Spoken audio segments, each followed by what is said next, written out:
By the time Caleb walked into Murphy's on Saturday night, I had already decided he wasn't coming. That shouldn't have bothered me. We were friends. Good friends, sure, but not the kind who needed to account for every hour of their weekends. Still, I caught myself looking toward the door whenever it opened. Then Caleb appeared, slightly out of breath, scanning the crowded bar until he found our table. His eyes landed on me first. "Sorry," he said, sliding through the group. "Dinner with my sister ran late." Before I could answer, he placed a glass in front of me. I looked down. "You bought me a drink?" "You were going to order that anyway. It was exactly what I always ordered. You just got here. And you somehow got my drink before saying hello." Caleb pulled out the empty chair beside his own. "Hello, Evan." I laughed and sat down. That was Caleb. He remembered things. Not dramatic things, the small ones people mentioned once and forgot they had mentioned at all. Which coffee I hated. Which movie I'd already seen. That I preferred sitting where I could hear everyone without having to shout. I had learned not to make too much of it. Halfway through the evening, someone opened the patio door and a rush of cold air swept through the bar. I rubbed my hands over my arms. Caleb noticed immediately. "You're cold." "I'm fine." He was already taking off his jacket. "Caleb, put it on. You'll be cold." "I run warm." He dropped it across my shoulders before I could argue. Across the table, Marcus stared at us with exaggerated fascination. "What?" I asked. "Nothing." He lifted his beer. "Just wondering when you two are finally going to tell us." "Tell you what?" "That you're dating." I nearly choked. Caleb barely reacted. "We're not dating." Marcus pointed at the jacket around my shoulders. "Sure." He was cold. "And you remembered his drink before you even sat down." Caleb leaned back, completely unbothered. "I'm just being nice." The table laughed. I did too. It was the easiest explanation because it fit the Caleb I knew. He was considerate, reliable, the person who noticed when somebody needed something before they asked. At least that was what I told myself. But later, when two people left and half the table opened up, Caleb still stayed in the chair beside mine. And when I stood to get another drink, his attention followed me across the room before he seemed to catch himself and look away. For the first time, I wondered whether Marcus had noticed something I hadn't. 3 days later, Caleb texted our group chat asking if anyone wanted coffee after work. I almost said no. Saturday had left me with an annoying new habit. Noticing him. Before Marcus's joke, Caleb remembering my drink had been Caleb remembering my drink. Now every small thing seemed to arrive with a question attached. The cafe everyone usually chose was crowded when I got there, but Caleb was standing outside instead. "Change of plans," he said. "To what?" "There's a quieter place 2 blocks over." I frowned. "Since when do you care about quiet?" "I don't." He started walking.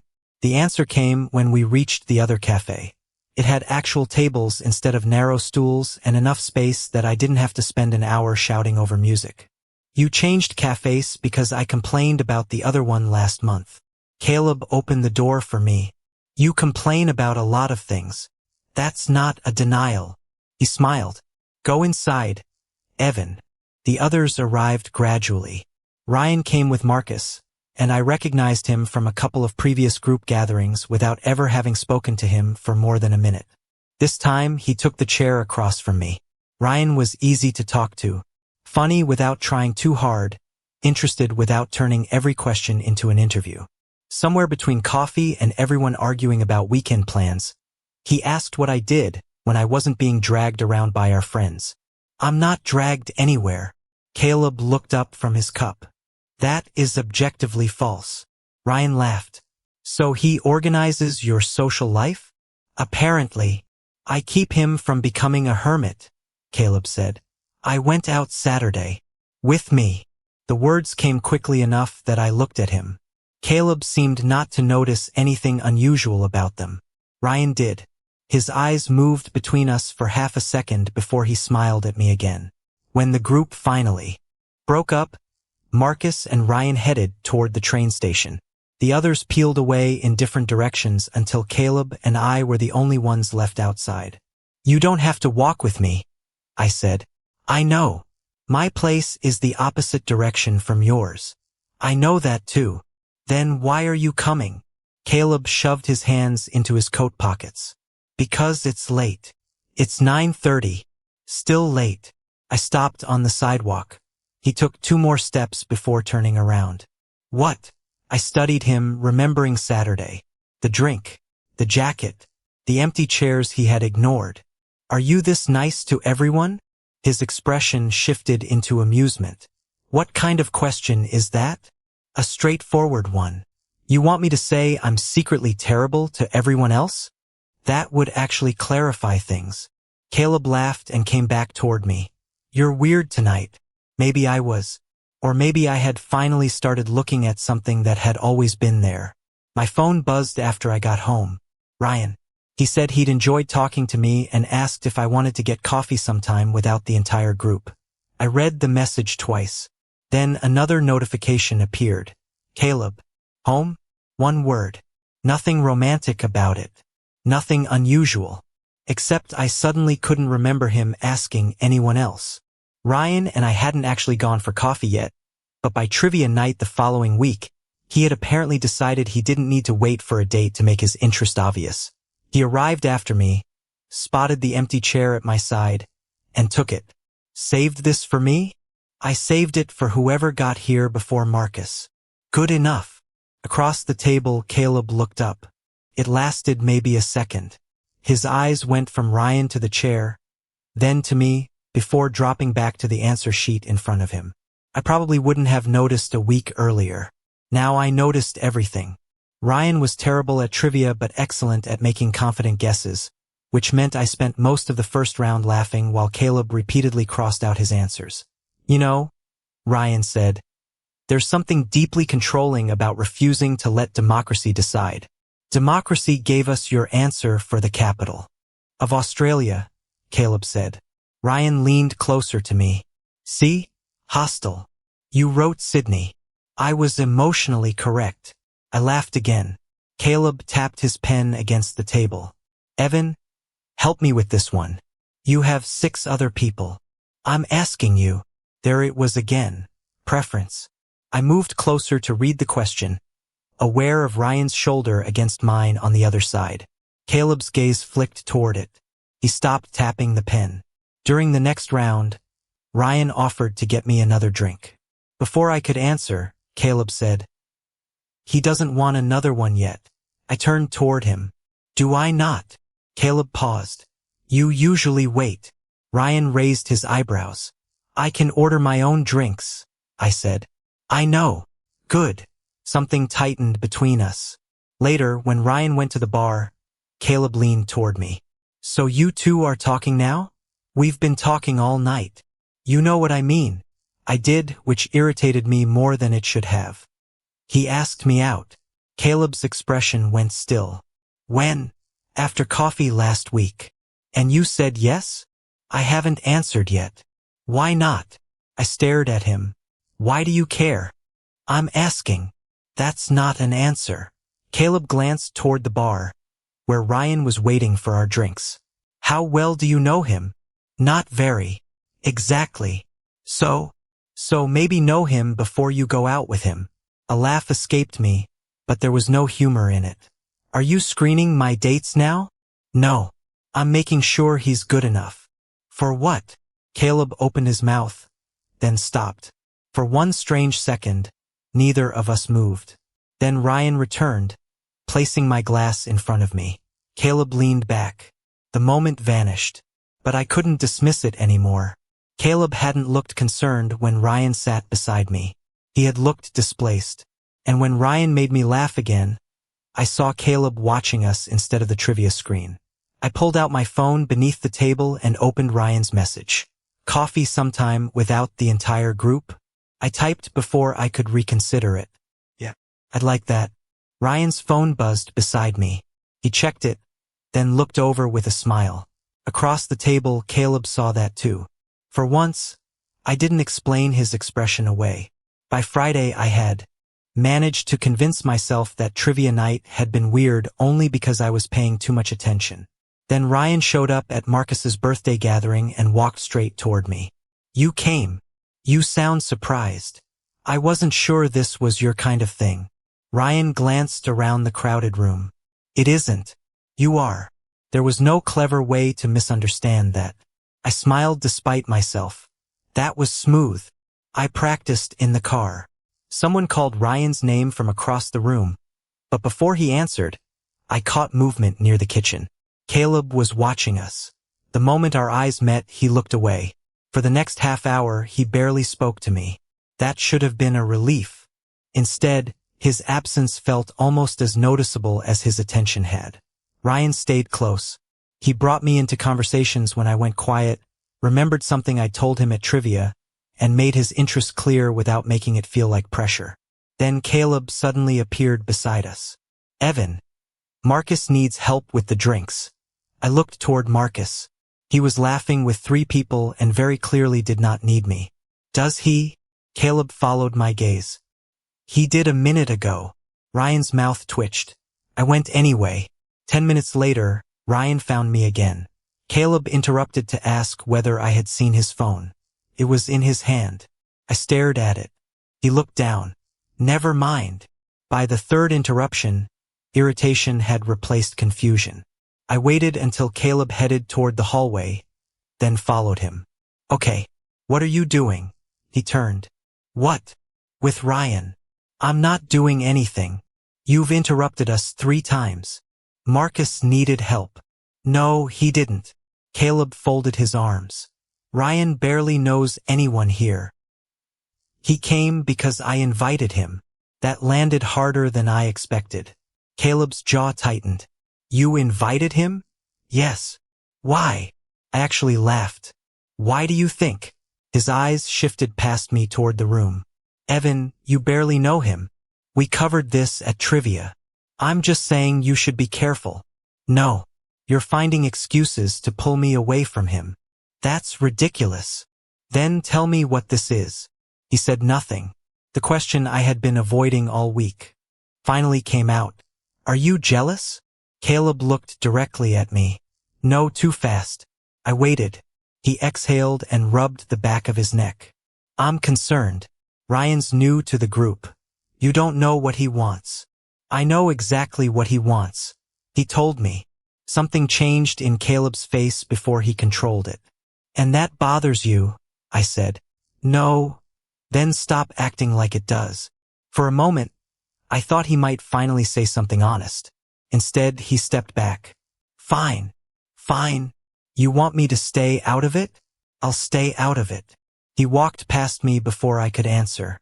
When I returned to the room, Ryan took one look at my face. Everything okay? Yeah. He glanced toward Caleb, then back at me. Can I ask you something? Sure. Is he available to you? The question caught me completely off guard. Caleb? Ryan nodded. No, it came out more firmly than I felt. Ryan studied me for a second but didn't challenge it. I looked across the room. Caleb was talking to Marcus now, deliberately not looking at me. No, I repeated. And for the first time, I decided I was going to act like I believed it. For the next hour, I did exactly what I had promised myself I would do. I stopped watching Caleb. Or at least I tried. Ryan made it easier. He didn't ask about the hallway conversation again. He simply stayed beside me, told me a ridiculous story about getting locked out of his apartment in socks, and somehow turned my mood around without demanding an explanation. Eventually, the birthday gathering spread into smaller groups. Ryan and I ended up near the far end of the room, away from most of the noise. You know, he said, you still haven't officially agreed to that coffee. I answered your message. You said you'd like it. That leaves considerable legal ambiguity. I smiled. Are you always like this? Only when someone makes me work this hard for coffee. I didn't realize you were suffering. Terribly. He was smiling too, but then his expression softened. So let me remove the ambiguity. Go out with me. A real date. A very real date. I looked at him. Ryan had been clear with me from the beginning. No mysterious gestures I had to decode. No questions. Hidden inside ordinary kindness. Yes, I said. His smile widened. Good. His hand touched my arm, light and deliberate. Then I saw Caleb. He had stopped several feet away. Whatever expression had been on his face disappeared almost immediately, but not fast enough. His eyes were fixed on Ryan's hand. Evan. The way he said my name made Ryan remove his hand. Caleb looked at him. Marcus is looking for you. Ryan frowned. Me? Yes. For what? Caleb hesitated. That was enough. I stood. Caleb, stop. His attention shifted to me. Ryan looked between us. I can give you 2 a minute. You don't have to. It's okay. He squeezed my shoulder once before walking away. Caleb watched him go. I felt something inside me snap. You said you'd stay out of it. I was trying to tell him Marcus. Marcus isn't looking for him. Caleb went silent. You saw him touch me. His jaw tightened. That's what this is about. No. Stop saying no when I can see you. His eyes flashed. See what? You're jealous. I told you I'm not. You interrupted us the second he touched me. He was all over you. I stared at him. Caleb seemed to hear his own words a second too late. He touched my arm. I know. Then why do you care? I don't know. For once, the answer wasn't polished. I stepped closer. Does it bother you? He looked away. Caleb. Yes. The room seemed to shrink around that single word. What bothers you? He swallowed. Seeing him with you. My heartbeat changed. Why? I don't know. That's not good enough. I know. I waited, but nothing else came. All those moments crowded back at once. The drink waiting for me, his jacket across my shoulders, the seat beside him, the walk home, the questions about Ryan. You don't get to do this, I said quietly. Do what? Act like I belong to you and then tell me it means nothing. I never said you belonged to me. You didn't have to. He flinched. I hated that part of me wanted his jealousy to mean something. I hated even more that he could finally admit the feeling while still refusing to name what was underneath it. I said yes to Ryan. Caleb looked at me sharply. To the date, I clarified. His face closed. Okay. No. Don't do that either. What do you want me to say? I want you to know what you want before you interfere with what I want. He stared at me. I took a breath. Until you figure that out, I need some distance. This time, Caleb didn't argue. He only nodded. And somehow that hurt more than the jealousy had. I walked back toward Ryan without looking behind me. The question wasn't whether Caleb was jealous anymore. I had my answer. The question was why he wanted me close when he still couldn't tell me what I was to him. Caleb kept his word. For the next week, he gave me exactly the distance I had asked for. No messages asking if I got home. No quiet appearance beside me when everyone else started leaving. No unnecessary check-ins disguised as practical questions. At first, I told myself the silence was good. Then I began noticing everything that had disappeared with it. At a group coffee, nobody had already picked the table with the comfortable chairs. When plans changed that weekend, Caleb didn't message me separately to make sure I had seen the update. I arrived late and found him across the room instead of beside an empty chair he had somehow kept open. He nodded when he saw me. I nodded back. That was all. The absence made the pattern clearer than his attention ever had. I started replaying moments I had dismissed without thinking. Caleb choosing the cafe because I had complained about the other one. Walking in the wrong direction to get me home. Remembering my drink.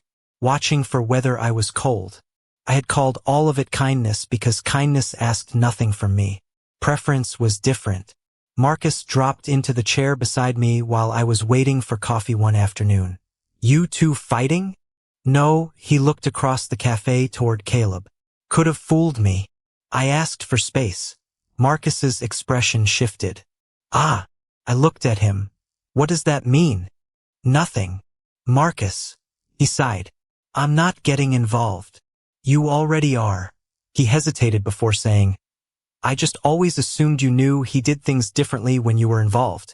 My stomach tightened. Differently how? Marcus shrugged. Plans. Timing. Where we meet. He'll ask. If you're coming before he decides whether he is. Stuff like that. Since when? Marcus gave me a look. Before Ryan, he said. That was all he offered. It was enough. Ryan and I went on our date 2 nights later. I wanted it to work. That was the worst part. He chose a small restaurant, made me laugh before we had even ordered, and never once made me wonder what he meant when he looked at me. Halfway through dinner, he put down his glass. You're trying very hard. I froze. At what? Being here. I am here. Physically, absolutely. Embarrassment burned through me. Ryan, I'm not angry. I really did want to give this a chance. I know. He studied me for a moment. But you're thinking about him. I didn't insult him by pretending otherwise. I don't know what Caleb wants. Ryan nodded. That's not the same as not knowing what you want. That landed harder than I expected. I'm sorry. Don't be. I like you. That's why I'm not interested in being the guy you date while waiting to see whether somebody else figures himself out. There was no accusation in his voice. Just a boundary. One I understood. When I got home, my phone stayed quiet. For once, there was no message from Caleb asking if I was home. I stared at the screen anyway. Ryan hadn't created anything between us. He had only forced me to see what had already been there. But understanding Caleb's past behavior didn't solve the problem in front of me. Caleb might have been choosing me quietly for months. I needed to know whether he could choose me when it actually cost him something. By the end of the week, distance had stopped feeling temporary. I saw Caleb at the cafe Friday evening. He was alone near the window, and for a second my body reacted before my mind did. I almost walked toward him automatically. Then I remembered why I had stopped. He noticed me anyway. Evan. Hey! I ordered my coffee. When I turned around, he was standing beside his table. Can we talk? I hesitated, then nodded. Caleb waited until I sat before taking the chair across from me. Not beside me. I hate this, he said. I looked at him. What? This. Not talking to you. You've been respecting what I asked for. I know. That's a good thing. It doesn't feel like one. There it was again. Something honest enough to pull me closer, but not clear enough to trust. Caleb leaned forward. Can we just stop being weird? I stared at him. Go back to normal? His expression told me he already regretted the wording. No, Evan. There is no normal anymore. I didn't mean pretend nothing happened. Then what did you mean? He struggled for an answer. Exactly the problem. I stood and carried my coffee outside. A few seconds later, Caleb followed me onto the sidewalk. I miss you, he said. I stopped. For months, that sentence might have been enough. Now it wasn't. I miss you too. Hope flickered across his face. But that doesn't fix anything. His shoulders dropped. You were jealous when Ryan touched me, I said. You admitted that. And apparently you've been rearranging half our social life around me for months. Caleb looked startled. Who told you that? It doesn't matter. He looked away. I know you care about me, I continued. I'm not questioning that anymore. Then why are you doing this? Because caring about me privately doesn't give you the right to act like my boyfriend whenever someone else wants me. He went still. You can't save the seat beside you, walk me home, decide who's good enough for me, get angry when another guy touches me, and then hide behind, I'm just being nice, when I ask what any of it means. I'm trying to understand it. I know. Then give me time. I swallowed. That was the answer I had been afraid of. I can give you time, I said. But I'm not going to wait inside this thing while you figure it out. His face changed. What does that mean? It means I'm stepping back. You already did. No. I asked for space because I was angry. This is different. Caleb stared at me. I'm not going to organize my life around the possibility that someday you might decide you want me. If someone comes along who can actually choose me, I'm allowed to choose him back. Ryan. This isn't about Ryan. And finally, I understood that completely. Ryan had already refused to be my substitute for Caleb. Now I had to refuse to be Caleb's almost boyfriend. I don't need you to have every answer, I said. But I need more than jealousy. Caleb's eyes dropped to the pavement. For once, he didn't reach for an excuse. I started walking. Evan. I turned. He looked like he wanted to say something that might change everything. Nothing came. So I gave him the choice his silence had been avoiding.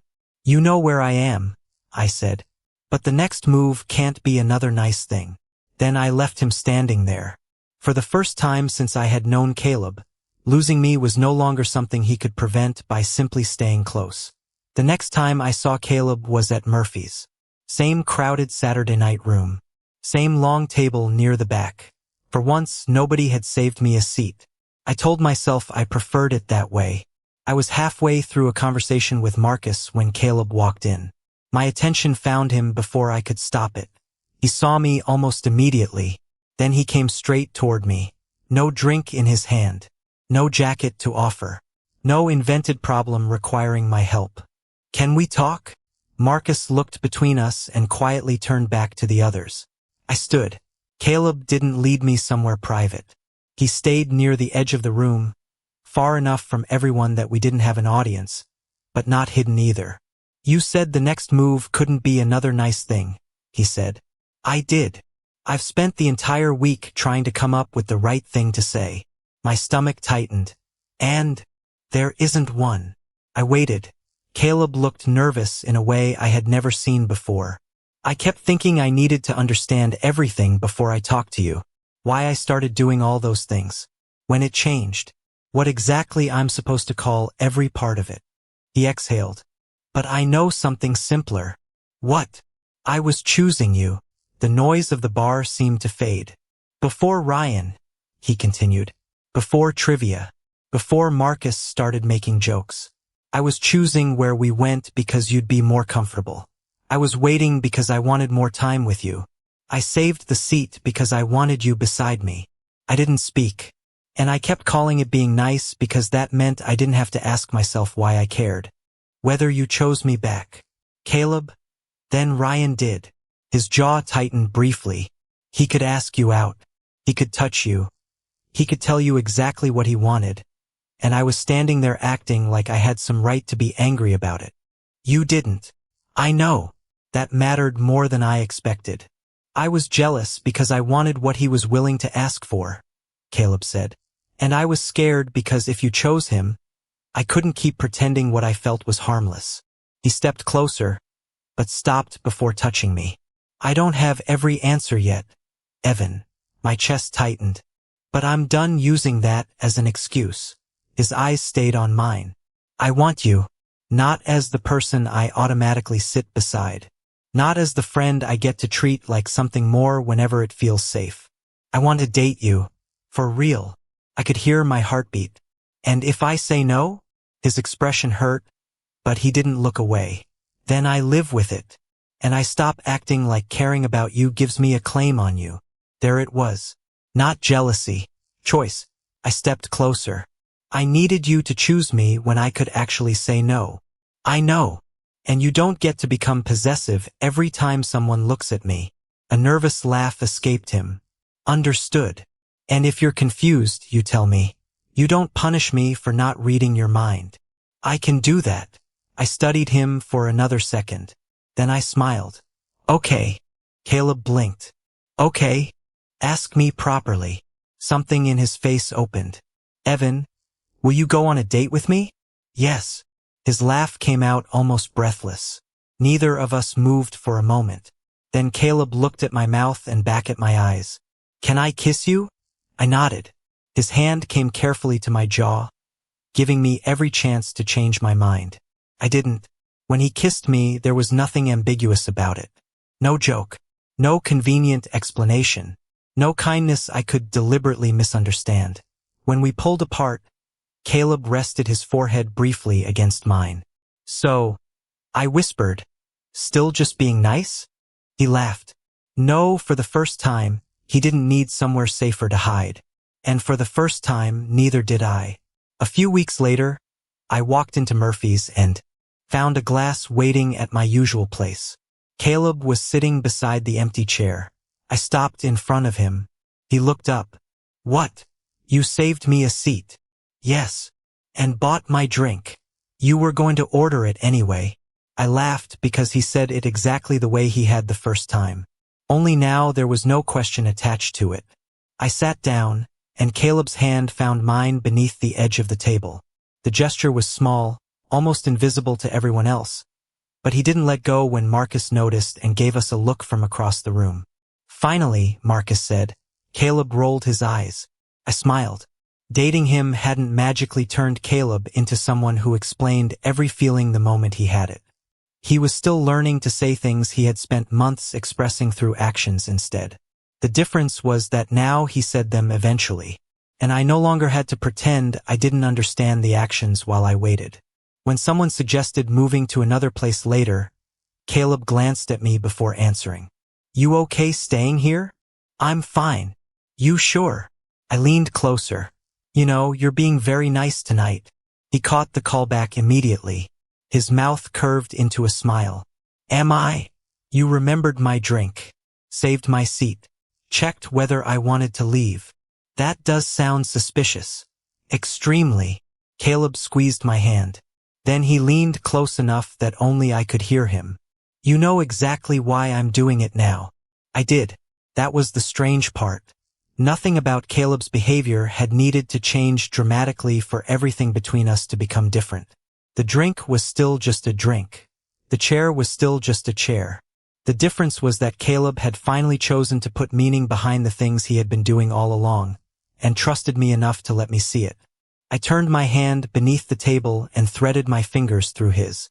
This time, when Caleb looked at me, I didn't search his expression for an explanation. I already had one.